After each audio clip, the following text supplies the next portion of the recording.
What is going on? Welcome to the Sync Producer Spotlight. My name is Jason Dowty. Anybody who is joining this live stream probably is in the Sync Producer Hub, but maybe you're watching this on YouTube or something like that, and you have no idea what this show is about or what the Sync Producer Hub is. Just a quick explanation. The Sync Producer Hub is run by Anthony Clint Jr. He founded it. He found a way to developed a system, a program where you can get your music. If you're a music producer, you can get your music into TV and film and start building income that just pays you and pays you over and over again, which is a pretty cool thing. It's one of the best income streams you can have in music nowadays. Because you make the music once and it could get picked up for several different shows, right? That type of thing.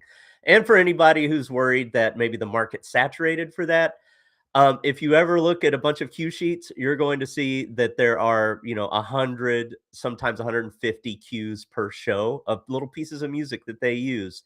And you just have to be one or two of them, right? So it's pretty cool. I'm going to say what's up to everybody in the chat. Michael Connor, Phil DeRill.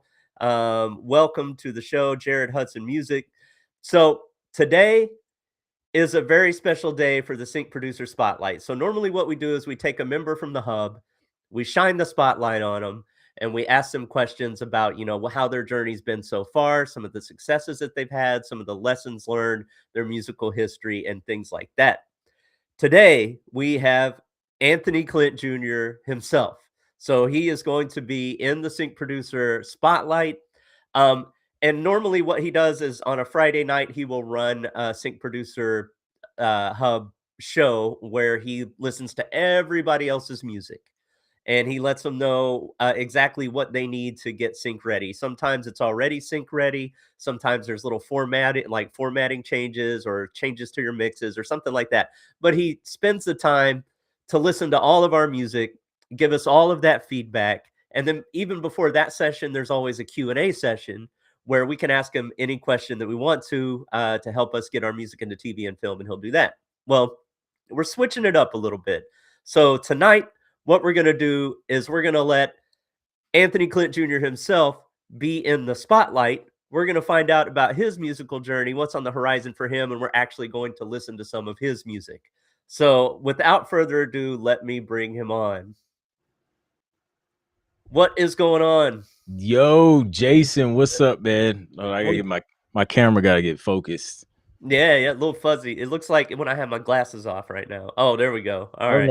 I don't know what that's about. It's still not focused. It's focused on your Billboard awards. I don't know. It's really proud of the platinum record or whatever is behind you there.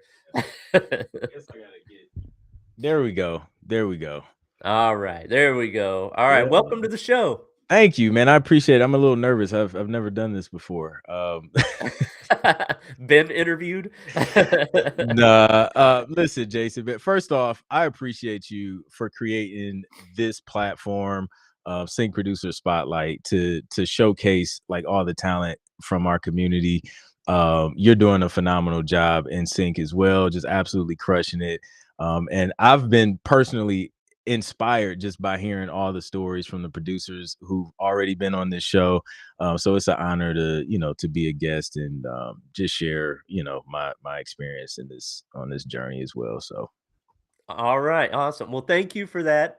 As you know, we normally start off with going way back into time. What started you in music, and when did you fall in love with music? Yeah, so I started in music for me around 5. I was a drummer. My dad was a drummer, just growing up in church. So we had like a drum set in our house. So I would just kind of always gravitate towards that, play that. A lot of musicians in my family. My grandma played piano, organ, sung, aunties sung, uncles, musicians, some of them sing. Mom sing, like it was just all in the family, right? So I was always surrounded by music, always in church. So it was like there was nothing else to do but to like play an instrument. That's how I kind of stayed entertained when I was younger. And I just continued to kind of, hone in on those skills. And that's where music kind of started for me. And my dad, I remember him just always having some type of new album in the house. We listened to a lot of jazz, a lot of listen to some classical stuff, gospel stuff. And like back in the day, he had one of those, you guys remember the magazines where you could do like the CD subscription thing and you would get a bundle of CDs. So he would do that and we would just get like a bunch of new music in, and that was always exciting for me to listen to, the latest albums and things like that. So that's where it started for me, man. I remember that. I think it was Columbia House. Columbia House. Yeah, and then, you had to pay for those CDs later, though. Yeah, you did. You They made you think they were a penny. Exactly. Well, so are keys your main instrument, or was there some other instrument that you got into back in those days? Yeah, so during that time, drums was the main instrument. Funny enough, but keys is my main instrument now. I did not want to play keys. Like my parents were trying to get me to play organ and keys. I took some keyboard lessons when I was younger. And I don't know, I didn't it just wasn't entertaining to me. Like it was on Saturday morning, I was missing cartoons. I was just like, yo, this ain't it. So they pulled me out of the lessons, and the instructor was mad dry. Like the dude was just not great with kids. Like it was like, bro, you are boring, man. I'm sorry. So I did that for a little bit, and they were still trying to push me. I was like, I don't really want to play. And then one year they decided to buy a keyboard, electronic keyboard. It was like a Casio something. The silver Casio had a bunch of speakers on it. During the time, I was like, yo, this is fire, bro. This is like the greatest thing ever, because you could like program little drums. It had like drum kits and things like that. It had little like preset songs and stuff in there. So I would just play around with that. It had a bunch of buttons. That was up my alley. I didn't like the organ. I was just like, this for old people. I don't want anything to do with that. I didn't know. I was ignorant. Now I love the organ B3, things like that. But during that time, it was the keyboard. It was electronic, had a screen on it, all these different sounds, and that is what kind of piqued my interest. And I would just play around with it, making beats, and then accidentally started learning chords. I had an uncle who played keys, so every time he would come over, he would see the keyboard, and then he'll start playing with it, and then I would get curious, and then he'll like show me a couple chords here and there. So every time he would come over, he would kind of show me some chords. So then I just take those 2, 3, 4 chords and just repeat those and then turn it into a beat. And then I started kind of playing for church services and things like that. And then would take whatever I learned from that, put it in the beat. And then I started listening to CDs, and I would like hear something on the CD that caught my ear, and I would try and replicate it on keys. So this is like me early stages. I was around 15, 16 around this time, Mhm. picking up keys, and I would just try and pick it up by ear and like just piece the chord together note by note. I just keep rewinding until I got like the chord or the progression. And I just kept doing that and put it in my production. So it was like this cycle of learning new chords, putting it into a new beat, learning new chords, putting it into a new beat while also playing in church. And then I would have other, musicians just kind of show me new things. And then came across this old program on it was on PBS. Uh Man, what was it? It was like the Piano Man or the Jazz. It was some dude playing jazz piano, and he would hit some chords and some licks, and I was just like, oh, that's fire. And Yeah. I would sit, watch that show every time it came on, have my little keyboard in front of me, and I would just try and mimic what he was doing. And that was like me kind of just training myself, learning how to play by ear.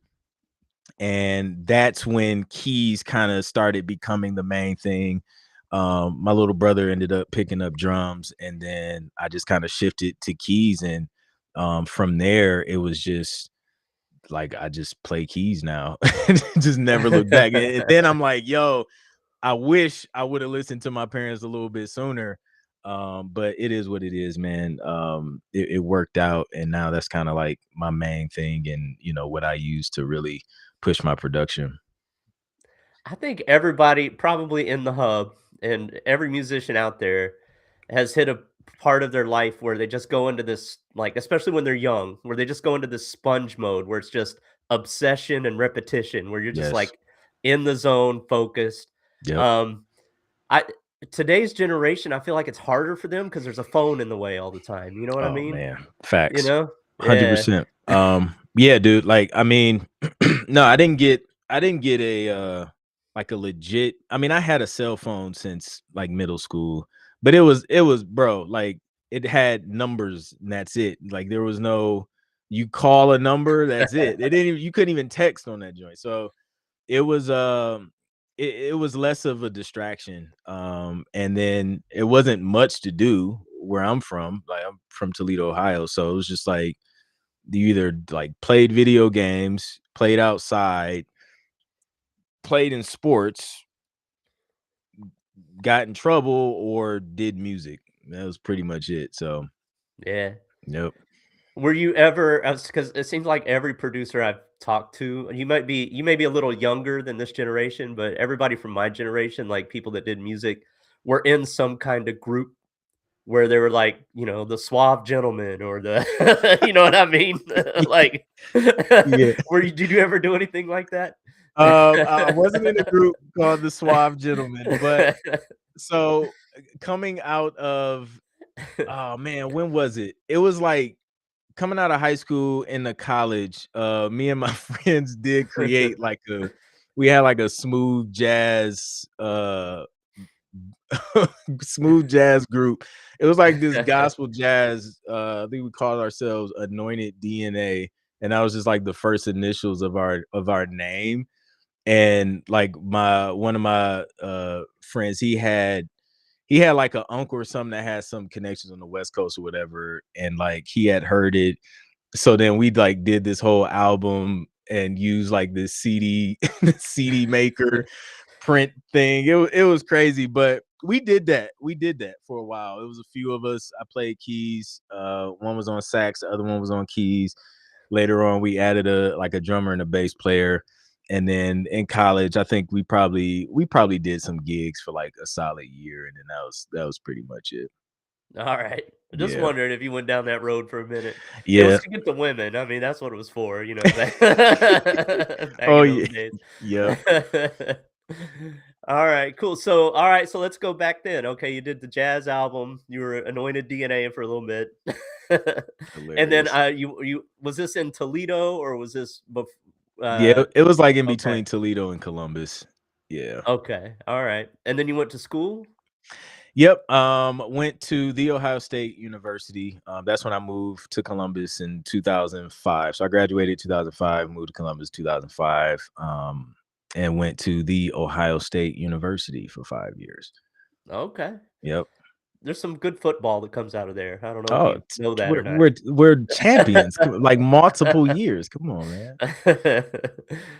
Were you in the band there? Did you do, like, jazz band or anything? No, I didn't. So I was not in the band. I was so when I went there, I kind of knew what I wanted to do already, like just off rip.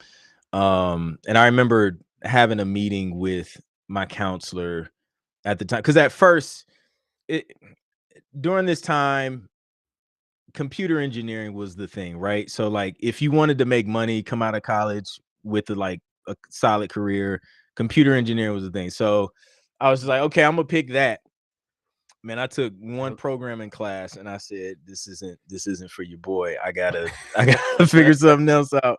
But I knew I wanted to do production. I knew I was gonna do that anyway. I just wanted to secure the bag as far as the degree was concerned. So Yeah. took that programming class. I said, this isn't it.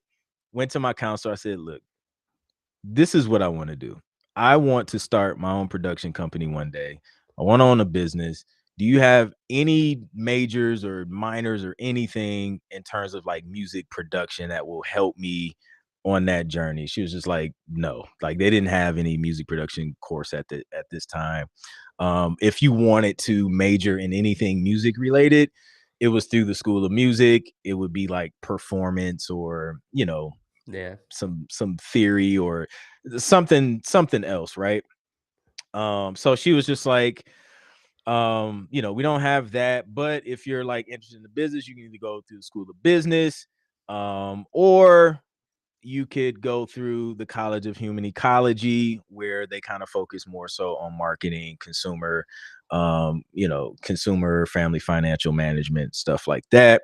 So I was just like, okay, let's do that. So I went through human ecology and took those courses, but was still I took like a history of jazz class. I would take electives that I feel would kind of help on my journey to, becoming a producer one day.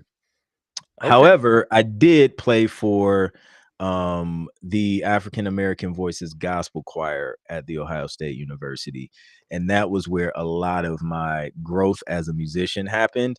And that's where I learned from a lot of super dope, talented key players. Shout out to my guy Dan. He showed me a ton of things as a keyboard player. So I'm forever grateful for him. And shout out to my guy Herb shout out to my aunt. My aunt, actually, when I moved down there, she introduced me to the choir director, Herb, and was just like, yeah, nephew plays keys, blah blah blah. And then did like an audition, and then they brought me on as one of the key players for that choir. So yeah, so a lot of growth happening for me. Yep, and, in the, I always ask everybody to, like, fill out a form before they come on the show to see if there's anything they wanna talk about. Is that the same choir that you have a future collaboration with? Yes, yes, I Okay. am, yeah, currently in the works. It's a like a full circle moment for me, because a publisher reached out and they wanted us to do we're working on a gospel hip hop album. Shout out to Phil DeReal.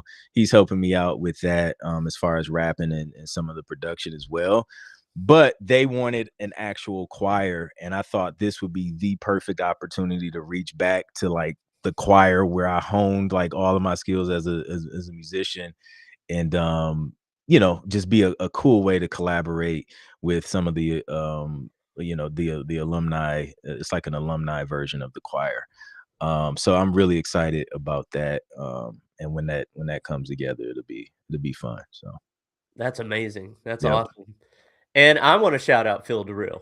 Um, the beast, man. he is a beast. He is working. I asked so I got a bite on, the sports album I've been working on. Nice. I was like, I had some instrumentals, and I hit him up, and I was like, "Do you wanna do one of these?" You know, there's 3 of them. He did all 3 in, like, I don't know, like, less than a week. Yeah, Like, he's like, "I'm sorry they're so late. I had to work this 17-hour shift." Like, that man works. yeah, 100%, man. Yeah, yeah. So, I'm excited to see where his career takes him and how big he's gonna get. So, Love it. and I'm glad he's working with you on that. That's amazing. Yeah, man. All right. So, you got a degree in what was it? The marketing and human something. Consumer and family financial services is Yeah, the degree. Yep. I haven't heard of that degree. All right. Yeah. Is there most anything? Yeah. most people haven't. They're like, what?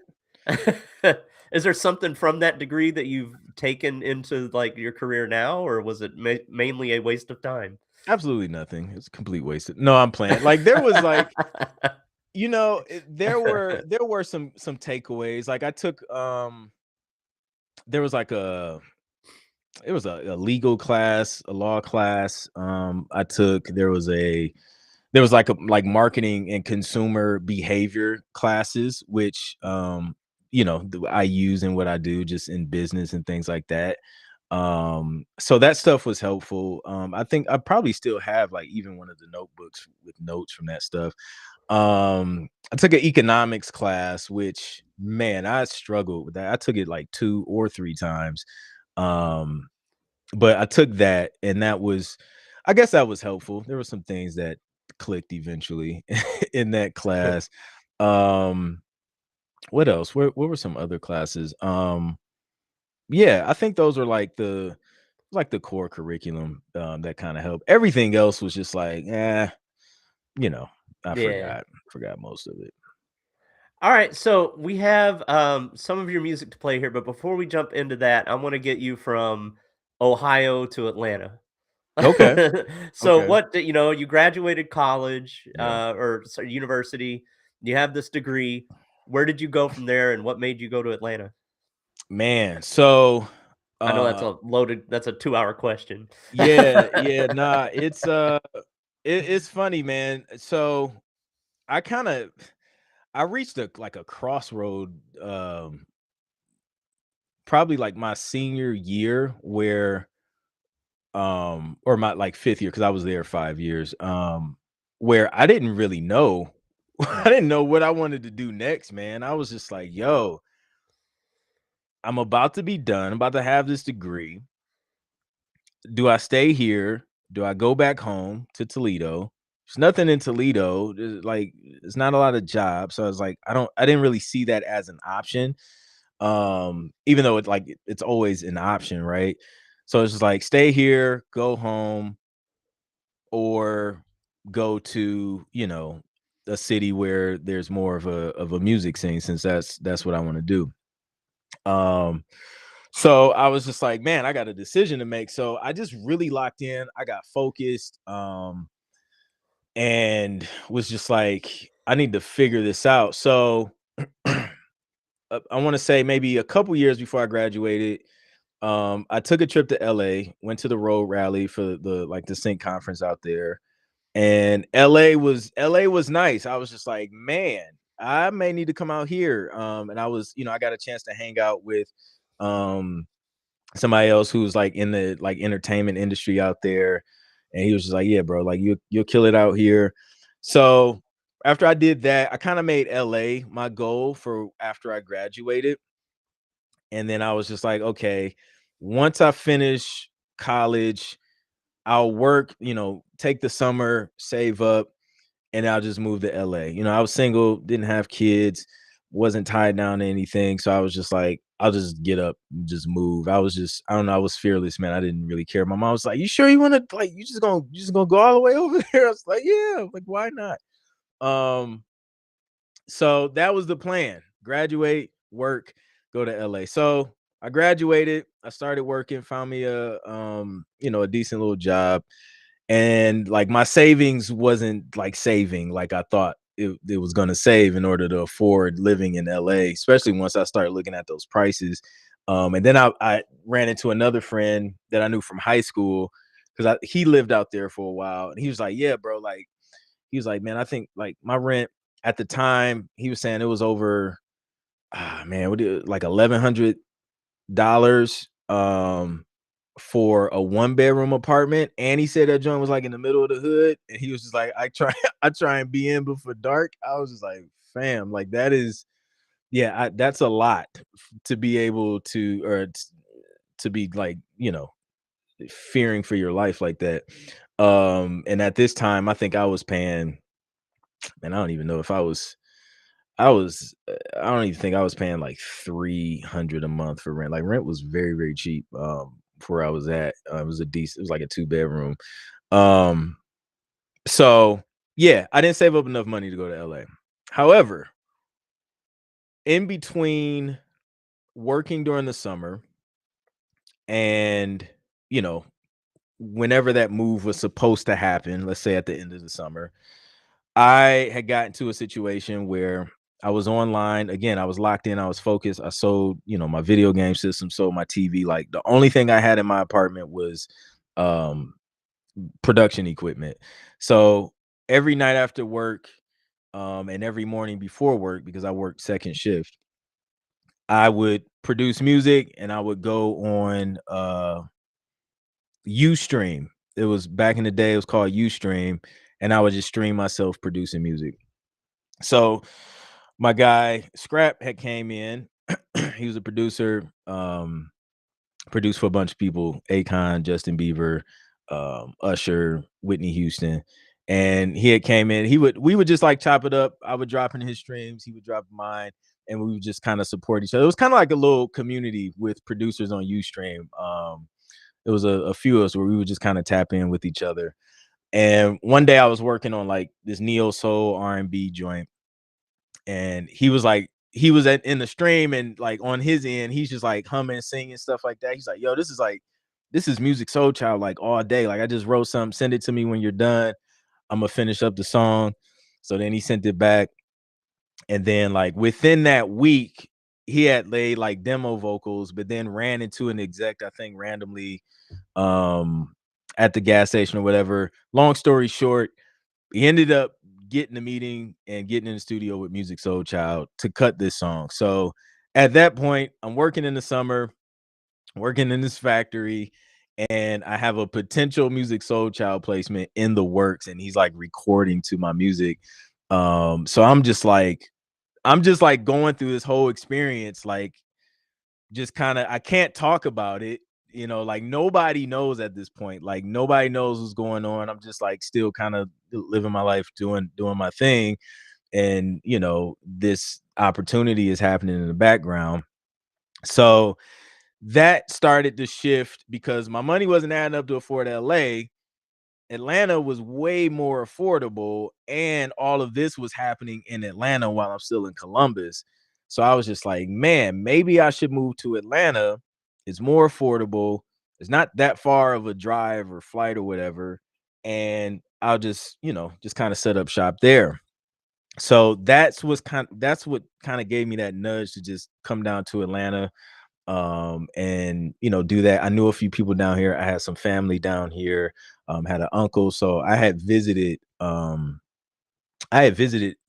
before I ended up making the move, and connected with, you know, a few people, and connected with some artists before I moved down there. And then soon as I got down here, like I had some work with a couple artists I was producing, independent artists. Um you know, was doing collaborations and stuff with that. The Music Soul Child record didn't end up getting placed because we kind of got caught in the middle of Music Soul Child beefing with his label and all that stuff, because he was trying to do what he wanted to do and trying to get away from the traditional Music Soul Child sound. And we kind of got caught in the middle of that. So never happened. Um, the song actually ended up getting leaked. The demo ended up getting leaked, and it wasn't even the final version.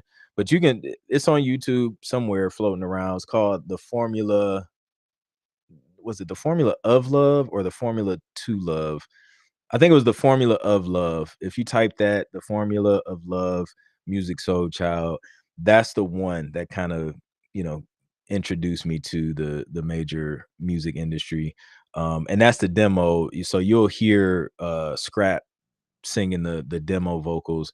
And even that version, we ended up switching it to a 4/4, because that was in traditional 3/4, which Music Soul Child typically does with all of his love song hits. But we ended up switching it to 4/4.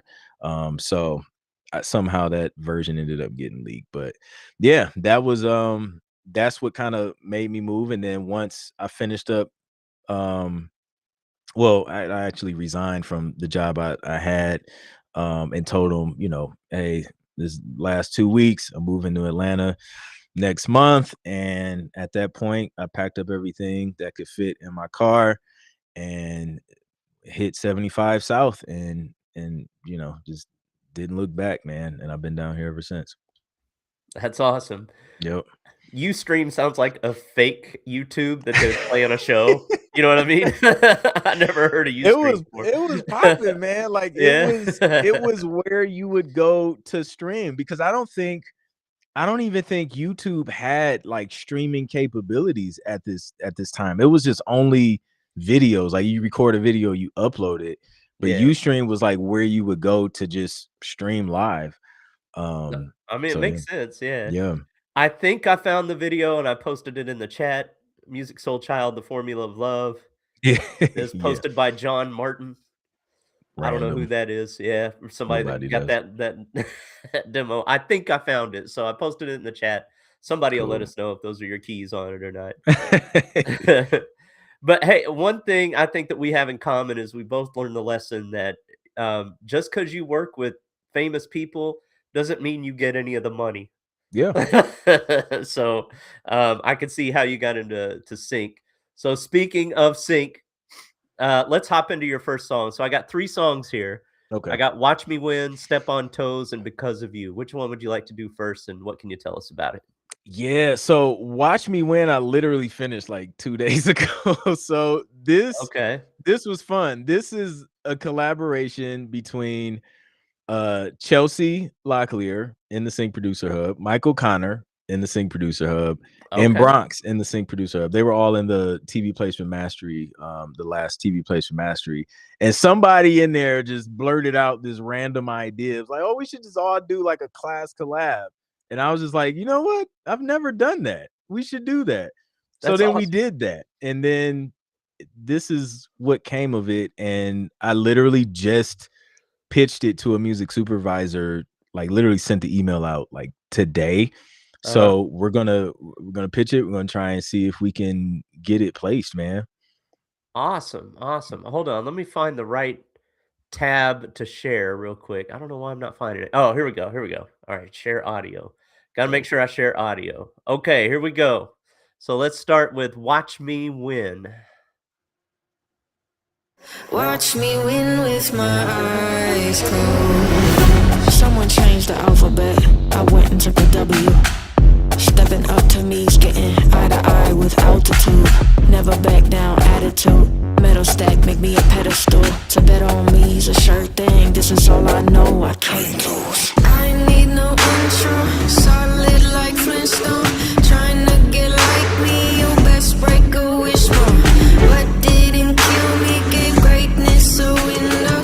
You won't find it. Watch me win with my eyes closed. Watch me win. Watch me win. Watch me win. Watch me win. Top dog, all bite, all dubs, L's like no sleep, all night, all good, all right. Top dog, all bite, all dubs, L's like no sleep, all night, all good, all right. I need no intro, solid like Flintstone. Trying to get like me, you best break a wishbone. What didn't kill me gave greatness a window. You won't find it.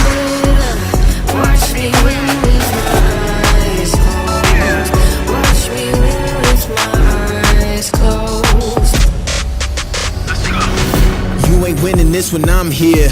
I'm your competitor's greatest fear. I put in the hours, it's hard work. I built something from nothing straight out the dirt. Close with the beast in the game, I'm just the best in the game, If you think you can see me, let me close my eyes and win boldly. I need no intro, solid like Flintstone. Trying to get like me, you best break a wishbone. What didn't kill me gave greatness a window. You won't find it. Yeah, watch me win. Watch me win. Watch me win with my eyes closed. Watch me win. Yeah. Woo! All right, hold up. Jay Horn, let's go. It always Love takes me a minute. I gotta like stop the thing and then find the horn. It takes a second, but man, that was incredible. Yeah, man. It had that whole like cinematic pop heavy bass. Like I that's all you hear in it's like a feature in a motion picture, like full blown motion picture for that one. Yeah, man. Indeed, man. They crushed it. It was fun. And yeah, we had a good time creating that. So I'm excited to see where it ends up. Yeah. I know who did the strings.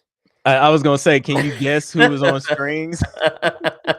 No, Yeah. that was incredible. All right, awesome. Okay.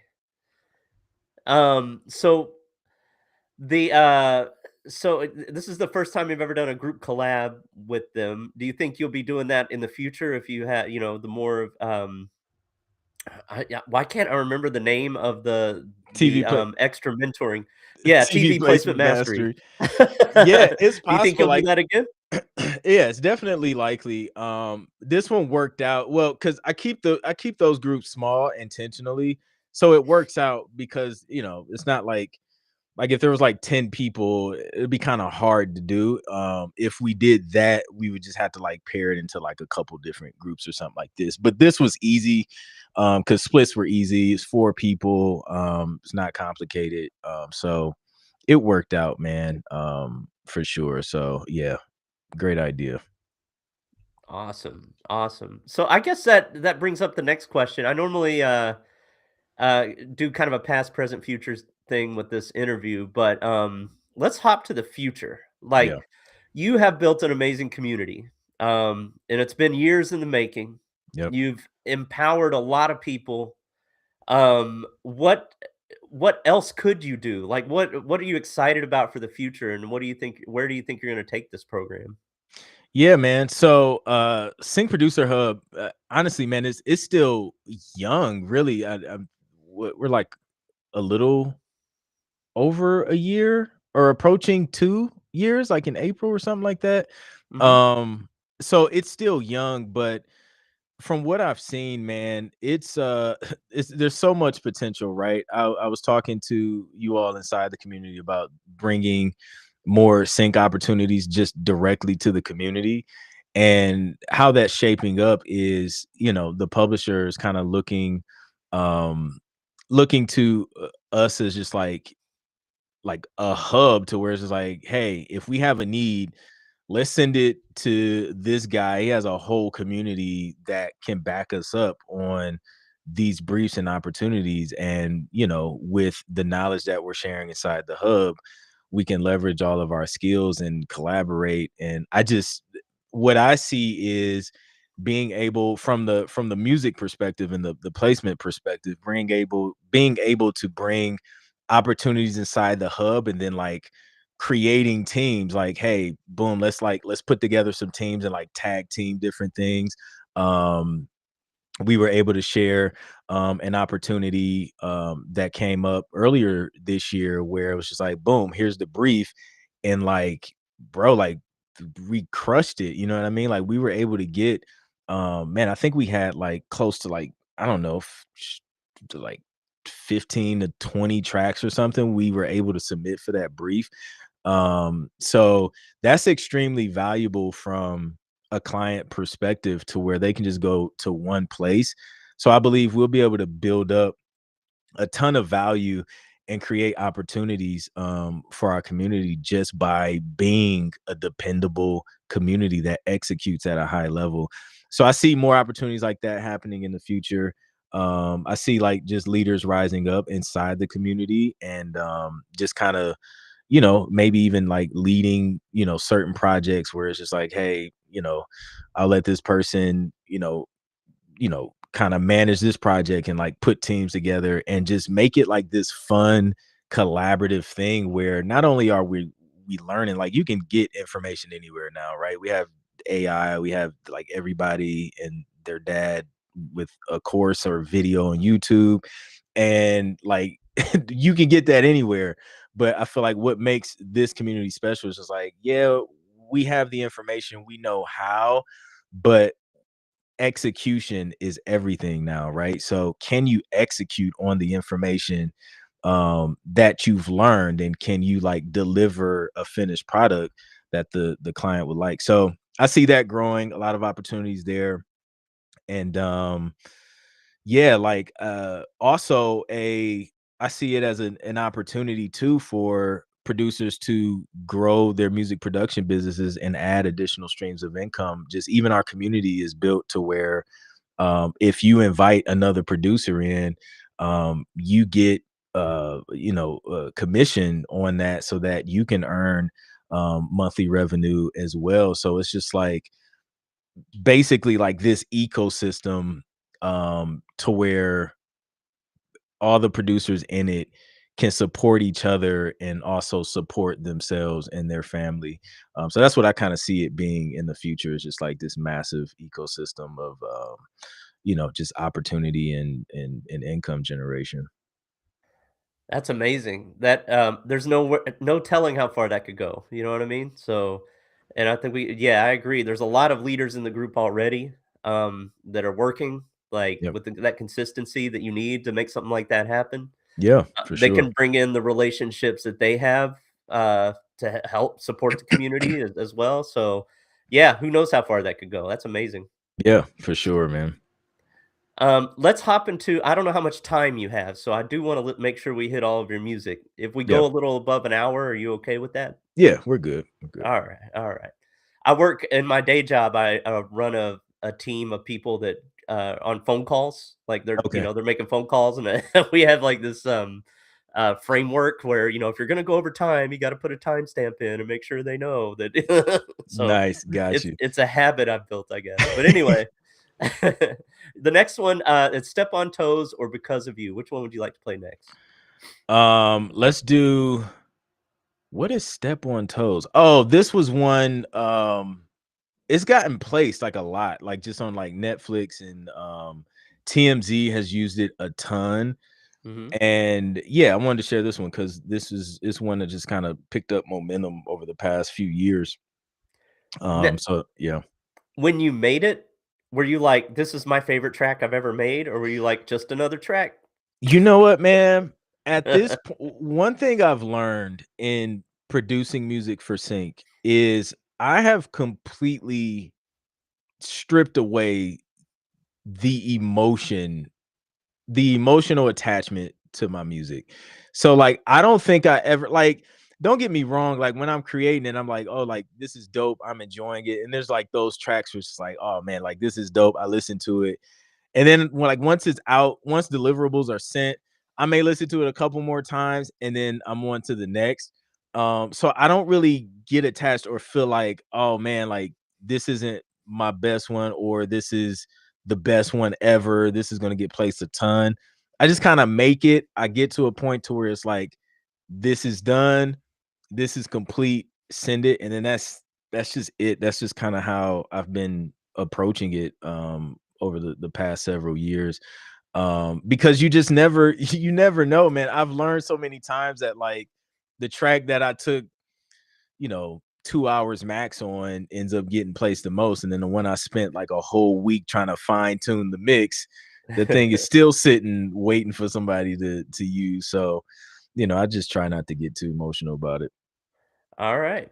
Cool, well, let's do it. Hold on, let me share the screen. All right. Step on Toes, let's go.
There's always a little delay for the horn. I love the graphic too. That's funny. That's dope.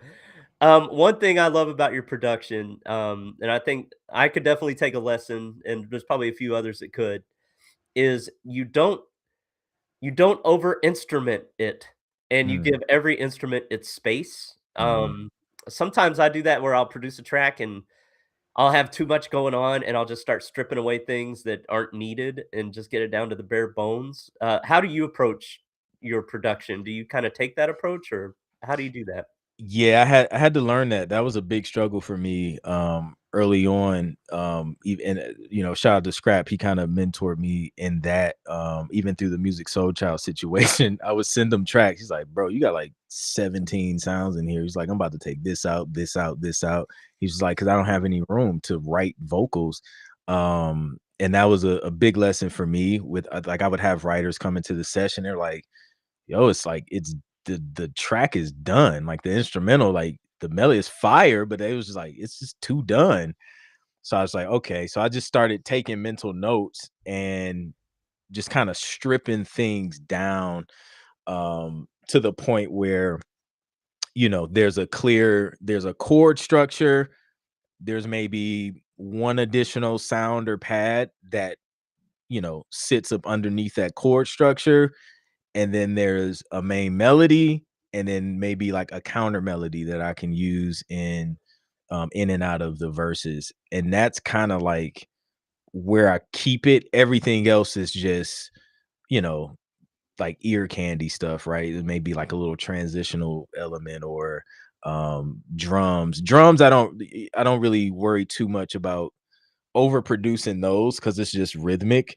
But as far as like the melodic stuff, the chords and the melodies, then that's where I kind of had to learn to tone it down and just give it give it space. Yeah, So that's great. I gotta do more of that. So yeah, sometimes you forget that, you know, because you just hear so many dope things that could go in it, right? yep, Yeah, I think we've all been there. for sure. All right.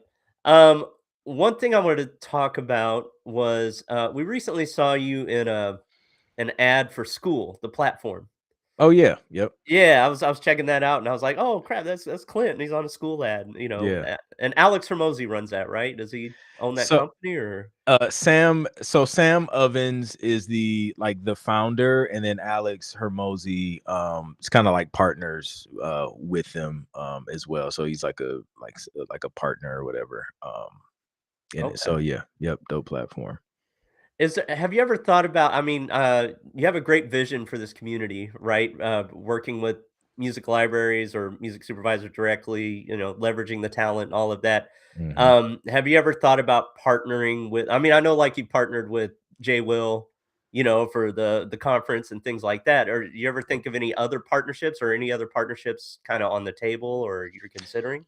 If it makes sense, it always has to make sense to me. It has to bring value not only to myself but also the community. And I'm very picky on who I partner up with. Um and I'm very protective over my time as well. You know, every partnership, every check is just not worth it to me. You know, I value the time I have. I value the freedom and decision making that I have, and I have fun doing like what I do every day, right? Between producing music, between, you know, building Sync Producer Hub and engaging in there. It's enjoyable. So I'm very careful on, you know, what companies I partner with because I don't want to take that away.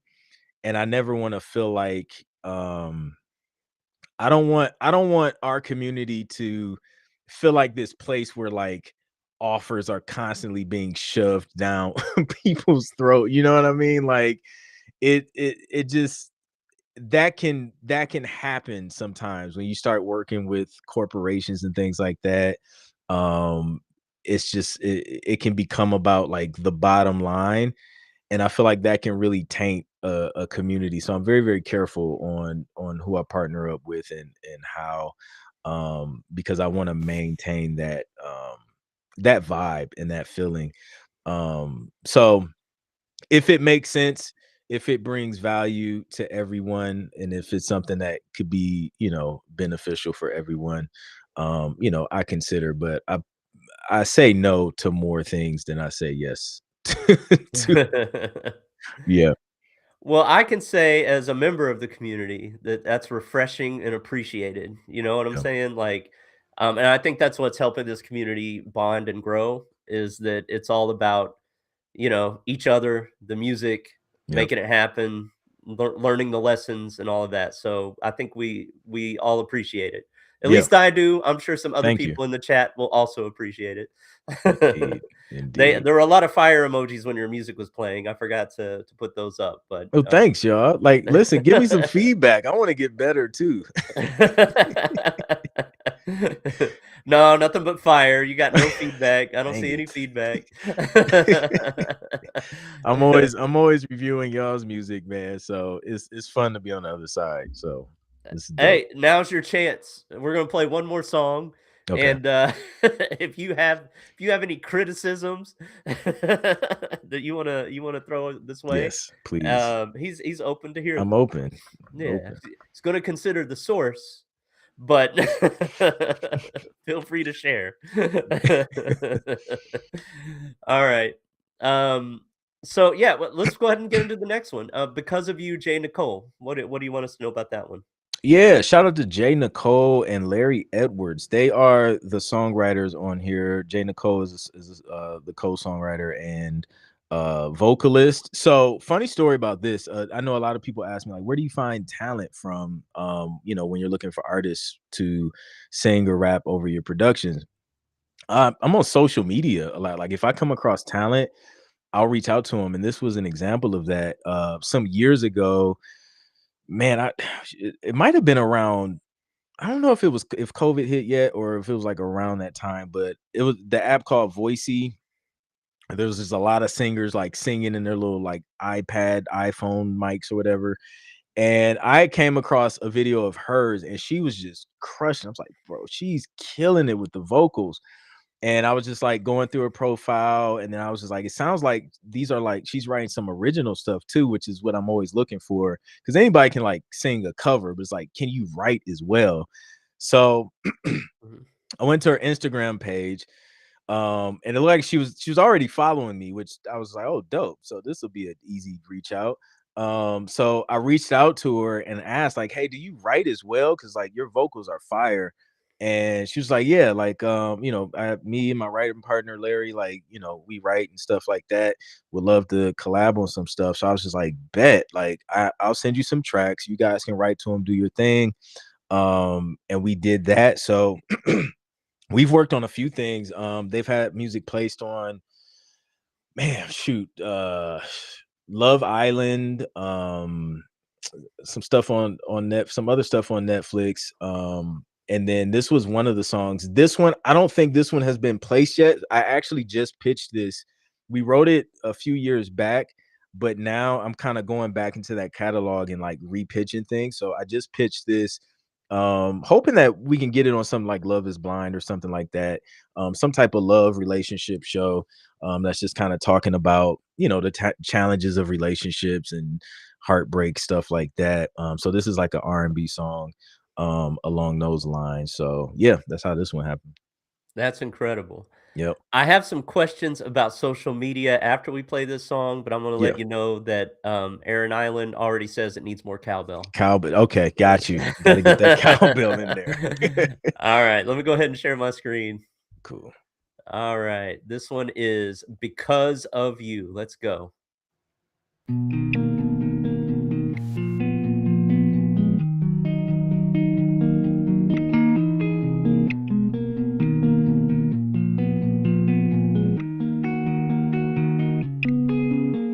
I know that you hate that I remind you of everything that you can't have. And I know that you think about the way that you did me so bad. And I know that you hate when I don't act like I'm fake, but no type of way. Don't hold a grudge, act like I don't give a. You were just a lesson that I had to learn. Mama said that if you play with fire, then you might get burned. Guess I had to learn it all the hard way, but it made me who I am today. So thank you for being everything that I never needed. And you were the reason that I move the way I move, and I do the things I do. You were a lawyer, you were an honest. I'm done messing with you, just to be honest. I don't regret it, forgive you but I don't forget it. So thank you, it's all because of you. I learned my lesson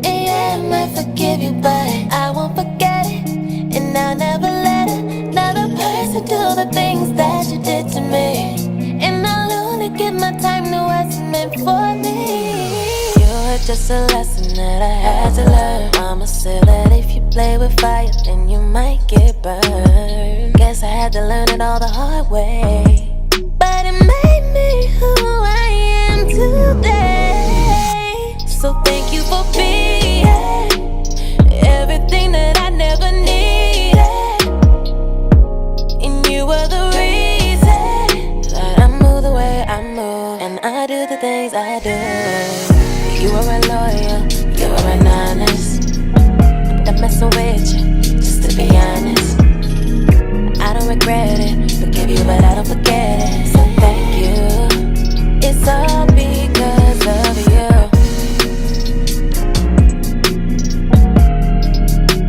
It's all because of you.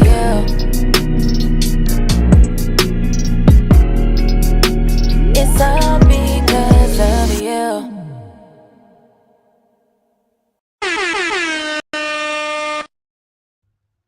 Damn. All right, hold on. Oh, Let's go. All right, I have a few questions about that. Lots of compliments in the chat. thank you. Um, I'm a sucker for good background vocals, like harmonies, all of that. Mhm. I grew up on Take Six and Oh Tweet, yeah, you get like it. Oh artists yeah, like that. yeah, Um, did she arrange those background vocals, her and her writing partner? they did. Yep. Did they send you the vocals raw or did they tune them first? They tuned it like they do their thing to their vocals, and Okay. then pretty much I have the option, like, they can send them dry, or they could kinda, add their effects and things like that, which I tend to prefer to work with people who can kinda do that, kinda process their own vocals, um, and then I can just kinda, if I need to add anything to it or throw a little effect in there production wise, I can do that. But it just makes the whole process easier because they know how they like their vocals to shine. They know what EQ works good for their voice. So it just makes the whole process easier. Then I just drag them to the session and then bounce everything out from there. Yeah, it is nice when they do that. I've definitely worked with singers before where I had a lot of work to do in Melodyne or, a tool like that. Yeah. And if Yeah. you don't have a if you're not doing that every day, that can be time consuming, you know what I mean? So, Yeah, for sure. I'm glad they could send them over like that. Yeah. Aaron Island, I'm pretty sure he agrees it's the right amount of cowbell on that one. So for social media, I get the one question that I did have about social media is, because I feel like, social media is just your phone in general is one of those things where if you consume it, it just like drains your dopamine and it takes away all your productivity. So, Mhm. like, do you find a balance or do you only use your phone to be productive? Or like, how do you approach that type of stuff? Yeah. My rule of thumb is produce more than you consume. And that's like with everything, right? Only the producers, like outside of production, I'm just talking about being productive. Like it's the producers who benefit from anything the most, right? If you just look at just in general, in just life, man, like people who are producing things are the ones that are winning. And if consumption overtakes production, um then that's when it'll just go south for you, right? You're just doom scrolling and you're not being productive, and you're watching someone else be productive and win with the tools, right? So I see social media as a tool. um I'm not on there for personal reasons, right? I'm on there on purpose. And, I like to be in control of, what's on there, what I'm doing on there. So if I'm on any social media platform, it's for a purpose. So, I I set it to where a lot of things are automated, or handled by somebody on my team so that I don't have to be on there all the time, because even if you're on there on purpose, you already know, like, you just, next thing you know, you watching a video about tacos and they look good, and then you scroll into the next one, and you just, next thing you know, you in the kitchen like making this recipe that you seen on Instagram. So I try to limit myself by having that stuff kind of automated, and then I'll check in from time to time. And then when it's time to work, I'll set it up to where like my phone is in focus mode, to where that app isn't like easily accessible or available on my screen. Mhm. That helps a lot. And that just keeps me in more of a productive mode. So I always just try and be on there for a reason and not just scrolling aimlessly, because it can be a huge distraction, and kind of suck away from your productivity. I gotcha. Yeah. I was just curious because I wasn't sure if you just stumbled upon that artist or if you were purposefully looking for artists, you know what I I was mean? looking. Yeah. Okay, yeah. Yeah. Okay. 'Cause I was just like, yeah, I was looking for writers. So I was just like, I want to do more full songs. And then sometimes I may have a brief that comes up and it's looking for a certain type of style. So at that time it was Voicey. So Voicey, it was just a bunch of singers. So I'm just scrolling, and it's like when something catches my ear, boom, I'll make a note, reach out, and go from there. So yeah. Yep. Alright. Well, we have our own ringer in the community with Chelsea. Go. I don't know if she's open to collab, but maybe she is, you know? Yeah, that's cool. Alex from our community, Alexander, the one that kinda gives us the recap every week and Yeah. owns, he has his own trap beat community. He's got really good methods for finding new artists to work with as well. So, you can always Nice. tap him in the community in Sync Producer Hub, uh, Dope. if you want some methods. He's got a way with like Spotify and Instagram that he finds us a ton of artists. So, Nice. all right.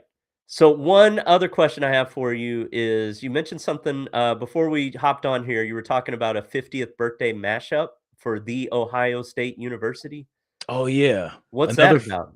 another full circle moment, man. So that was so I told you, I was talking to the counselor. I was like, listen, this is what I want to do. So fast forward, shoot, 2015, I'm in Atlanta. By this time, I have some TV placements under my belt, and the university I graduated from actually became a client. And I was asked to produce a mashup for our mascot Brutus the Buckeye's 50th birthday celebration. So it was like this big thing. And they were creating like a birthday video or something for him. So they pretty much wanted me to take all of the like popular uh fight songs that we would sing and stuff like that, and like create just like this whole little mashup, and do that. So that was an opportunity that just kind of came full circle by being able to produce some music from the university I graduated from. That's awesome. Yeah, it I'm was I'm dope. from, Oklahoma originally, Okay. and we have a university, called Oklahoma University with the Sooners, Mhm. and nobody knows what a Sooner is, but it's What what it is. bro, what is a Sooner? Please, because 'cause I've been wondering all these years. A Sooner, it's messed up. It's messed up what it is. A Sooner is in, like, 1889, they opened up the, what was called the Indian Territory back then, because they had moved all the Native Americans from where their homes were and Mm, forced them to live in Oklahoma, mm, and then, they were like, "You know what? We're gonna open up the land so all the other people can go in there and claim their land," right? mm. So Sooners were people that jumped the gun, went into Oklahoma early and staked their claim too early. Wow. Yeah, and that's what they're named after. How do you come up with that as a I don't as a college mascot? That's it hilarious. So what is the mascot there? Do you guys it's have like a it's a the Sooner Schooner, and it's like horses driving a covered, like, Pioneer type of buggy type of thing. this is getting worse by the Yeah, it's minute. they need to change. But the reason I'm bringing that up is I don't know what a Buckeye is. You I don't don't know know what what a buckeye is? yeah, what's a Brutus the Buckeye? What is this? So funny thing, I went to this orientation, and they were literally breaking down like a buckeye and trying to make trying to make this thing sound way more dangerous than what it really is. Um, so it was like this whole story. But anyways, a buckeye is like there's a certain type of tree, and these buckeyes grow on the tree. They're actually on the university, on the campus. But yeah, they grow on the tree. It's like depending on the season, they make a candy based off of them too, where it's just like chocolate and peanut butter, but it's just like this little buckeye or seed or whatever. And then it's just like a little brown kind of hole. You can Google it. Okay. And they just kind of fall from the trees at a certain time of the year. And the story was like, um, I think it was made up or something about these things kind of falling down and hitting people, and they were like killing people. Somebody died, so they was like, so technically, like we're like a killer nut. So that was just like the the joke behind a buckeye being a killer nut. Oh my god. Yep. And they named So one Brutus, alright. yep, Brutus the Buckeye. Alright. Damn, okay, I gotta look this up, I gotta see what Brutus looks like in a picture, alright. Yeah, man. Alright, that's all the questions I have for you. I appreciate your time. It's good, like, that we get a chance to instead of asking you how we can get our music into, like, TV and film, Yeah. we could just ask you some other questions, so it's kind of and it's refreshing to hear your music. Yeah. So, Indeed, man. Thank you. any before I do the kind of to let people that might be watching this that aren't as familiar with the Sync Producer Hub and what it is there any like parting words or anything you want to say before I hop into that part? Yeah, man. Like keep crushing it, bro. Like if you just stick with it long enough, things will eventually happen. I feel like those who win are the ones who just don't give up. Like you can't fail if you don't give up. So that's all I've done, man, over these years, over a decade of kind of working in this space. Is I wasn't always like the best producer, I'm sure, compared to other opportunities of music to get placed, but I just like never stopped, even when it looked like things weren't working. So that's it, man. Just keep going. You guys are crushing it. I'm proud of everybody inside of the hub. I'm always excited to see the wins, and man, just thank you guys for rocking with me and just being a part of this community. I really appreciate everybody. All right, thank you. So that's the message. Don't give up. Keep going. Consistency is key. For those of you who might be watching this YouTube video that aren't already in the Sync Producer Hub, if you are a music producer, a composer, a musician, an artist, anything like that, and you are just wondering how you can get your music heard and how you can might even be able to make some money from it, Sync is where it is at. There are over, like I was saying at the beginning of this interview, like anywhere from 100, 150 cues per show, like little pieces of music. And all you need is a few of your pieces of music to be in there, and you get placements. And then once you get placements, you start getting a good reputation, and you start, it has that visibility where you have that authority and that, all of that that goes with it. And then it just grows from there. It's a snowball. So I always like to use the analogy of bamboo.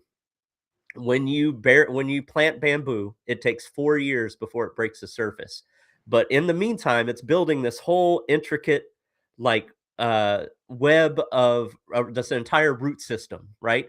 And that's what you do. You're building, you're building, you're building, you're building. But once it starts to grow, it'll shoot up like 4 to 5 feet in the first month, right? And that's just kind of how it goes. And the barrier to entry is consistency. There, if you can show up day after day, you are ahead of 99% of the people that are trying to do it with you. You Facts. you don't have to be the best. You don't have to be the most talented. There are, people way more talented than, a lot of us, but it's all about consistency. So if you want to learn more, there's a link in the description of this video. So just click on it, check it out. Clint has put together this amazing program with all of these courses. But like he said, information you can find a little more easily with Chat GPTs and Google and all of that. But all of that information is laid out in a systematic way, like a system where you can just go from one module to the next, to the next, to the next, follow the steps. And if you follow the steps, if you're one of those people that shows up every day and you're consistent, it's going to happen for you. Right? Yep. So, you don't have to search for information. It's all there right in a row. And then you have this amazing community of other producers and music composers to support you. And like you mentioned, like, the future is ours. So we're all going to be working together to make this community grow. Any other final words before we end this one? Nah, you just crushed it, bro. I can't follow up after that. That's awesome. All right, awesome. Well, thank you for your time, and we will